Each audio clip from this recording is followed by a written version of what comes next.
नमस्कार। BSc first year की botany की ऑनलाइन क्लासेज में पिछले वीडियो के अंदर हमने सिलेजिनेला के अंदर रूट एंड स्टेम और राइजोफोर के इंटरनल स्ट्रक्चर के बारे में पढ़ा था। आज के इस वीडियो के अंदर हम सिलेजिनेला के लीफ की इंटरनल स्ट्रक्चर के बारे में पढ़ेंगे।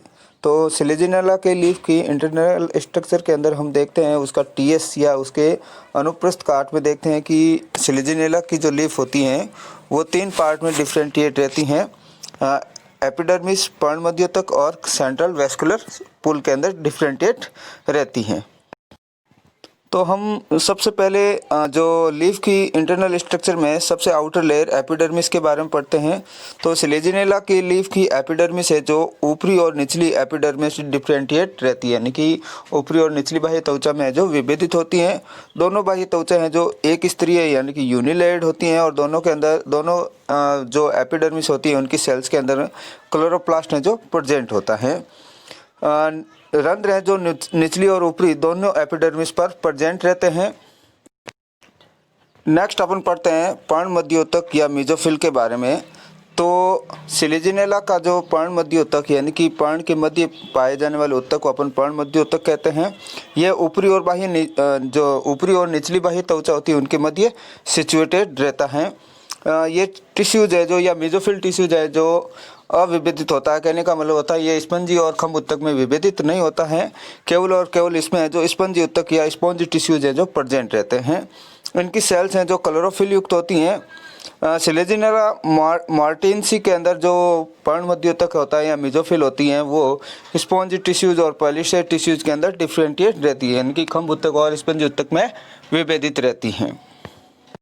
नेक्स्ट अपन पढ़ते हैं इसके वेस्कुलर बंडल के बारे में या सेवन पुल के बारे में। तो सिलेजिनेला के केंद्रीय भाग में वेस्कुलर बंडल उपस्थित होता है, यानी कि ये मध्य सिरा में सकेंद्रीय सेवन पुल सिचुएटेड होता है।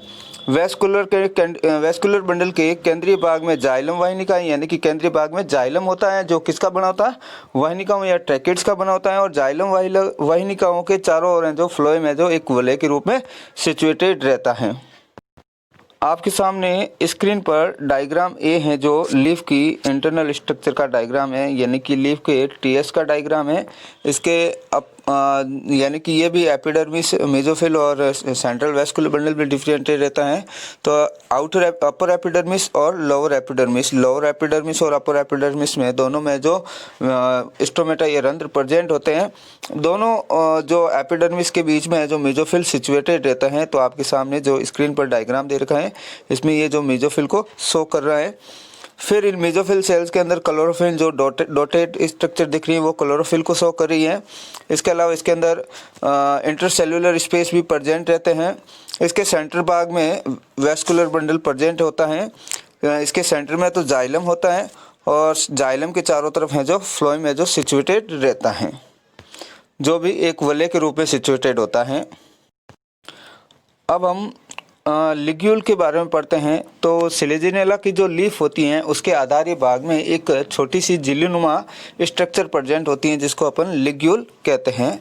लिग्यूल का जो आधारी भाग अर्ध गोलाकार भाग ग्लोसोपोडियम कहलाता है और ये जो अर्ध गोलाकार भाग है वो पतली भित्तियुक्त और लंबी सेल्स का बना होता है, यानी कि किस प्रकार की सेल्स का बना होता है, लंबी और पतली भित्तियुक्त सेल्स का बना होता है। ग्लोसोपोडियम के आधार पर चारों ओर प्यालेनुमा स्ट्रक्चर पाई जाती है जिसे ग्लोसोपोडियल आच्छाद या ग्लोसोपोडियल सीट कहा जाता है। इसकी नलिकाकार कोशिकाएं हैं जो पत्ती के उत्तक में धसी रहती हैं। लिग्यूल का जो मेन वर्क होता है यानी कि लिग्यूल का जो मुख्य काय होता है वो सघन साइटोप्लाज्मिक घनाकार मर्दूत की कोशिकाओं से बना होता है, यानी कि लिग्यूल की मेन बॉडी किसकी बनी होती है, मर्दूत की सेल्स की बनी होती है और जिनका साइटोप्लाज्म कैसा होता है, डेंस होता है और घनाकार होता है। आपके सामने स्क्रीन पर जो डायग्राम दे रखा है वो लिग्यूल की स्ट्रक्चर का डायग्राम है। तो लिग्यूल है जो एक लीफ झिल्लीनुमा स्ट्रक्चर होती हैं। इसका जो लोअर जो पार्ट होता है, आधारी भाग होता है वो ग्लोसोपोडियम कहलाता है, अर्धचंद्राकार भाग। और ग्लोसोपोडियम है जो ग्लोसोपोडियम सीड से कवर्ड रहता है और ये ग्लोसोपोडियम सीड्स की जो सेल्स होती हैं वो लीफ के टिश्यूज के अंदर धसी रहती हैं। और ये लिग्यूल्स की बॉडी होती है जो पैरेन्काइमेटस सेल्स की बनी होती हैं और ये लिग्यूल का अपेक्स पार्ट होता है जो पतला होता है। अब हम सिलेजिनेला के अंदर होने वाले रिप्रोडक्शन या जनन के बारे में पढ़ते हैं। तो सिलेजिनेला के अंदर जो रिप्रोडक्शन होता है वो दो मेथड से होता है। नंबर 1 है जो कायिक जनन या वेजिटेटिव रिप्रोडक्शन, और जो सेकंड रिप्रोडक्शन होता है वो स्पोर्स के द्वारा होता है या बीजाणुओं के द्वारा होता है।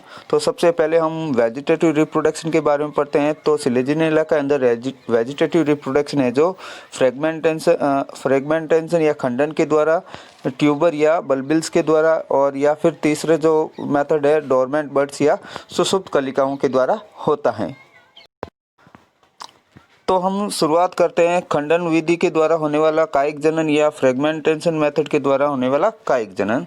तो जो सिलेजिनेला रूपेस्ट्रिस होता है, इसकी विसर्पी शाखाओं से जो रूट्स निकलती हैं और ये जड़ युक्त शाखाएं क्या करती हैं, मदर प्लांट से सेपरेट होकर नए प्लांट्स का फॉर्मेशन करती हैं। यानी कि जो जड़ युक्त ब्रांच होती है वो मेन प्लांट से खंडित हो जाती हैं और इस खंड के द्वारा क्या करते हैं, नए प्लांट का डेवलपमेंट होता है।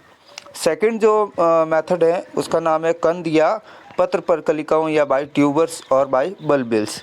तो इस प्रकार का जो वेजिटेटिव रिप्रोडक्शन है वो सिलेजिनेला क्राइसोरोजस और सिलेजिनेला क्राइसोकोलस के अंदर पाया जाता है।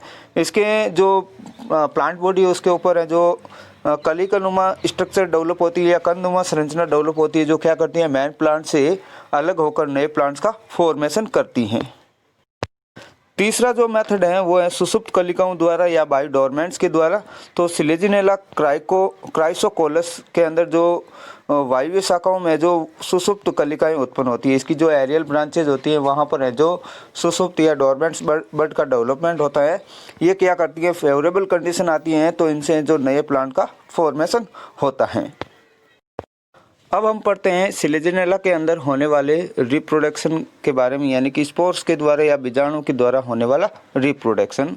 तो सिलेजिनेला की जो प्लांट बॉडी होती है वो स्पोरोफाइटिक होती है, यानी कि बीजाणुउद्भिद होती हैं, और जो स्पोर्स है वो स्पोरोफाइट पर डेवलप होते हैं। यानी कि बीजाणु का निर्माण किस पे होता है, बीजाणुउद्भिद पर उपस्थित बीजाणु दानियों में होता है, और ये फिर बीजाणु क्या करते हैं, जर्मिनेट होकर गैमेटोफाइट या युग्मकोद्भिद अवस्था का निर्माण करते हैं। जो मेल और फीमेल रिप्रोडक्टिव ऑर्गन होते हैं वो गैमेटोफाइट पर डेवलपमेंट होते हैं। मेल रिप्रोडक्टिव ऑर्गन को एंथीरिडियम और फीमेल रिप्रोडक्टिव ऑर्गन को आर्चिगोनियम कहा जाता है, और इनका डेवलपमेंट किस पर होता है, युग्मकोद्भिद अवस्था में होता है।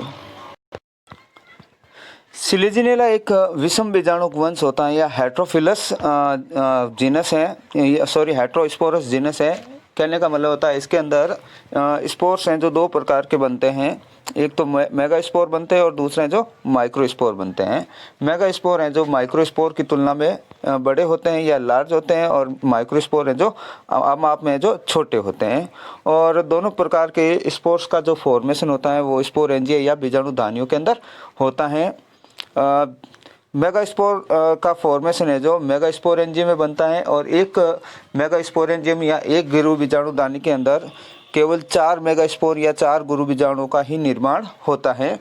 लघु बीजाणुओं का निर्माण है जो लघु बीजाणु दानी में होता है, और एक लघु बीजाणु दानी में बहुत सारे माइक्रोस्पोर का या लघु बीजाणु का निर्माण हो सकता है, यानी कि many spore formed in microsporangium.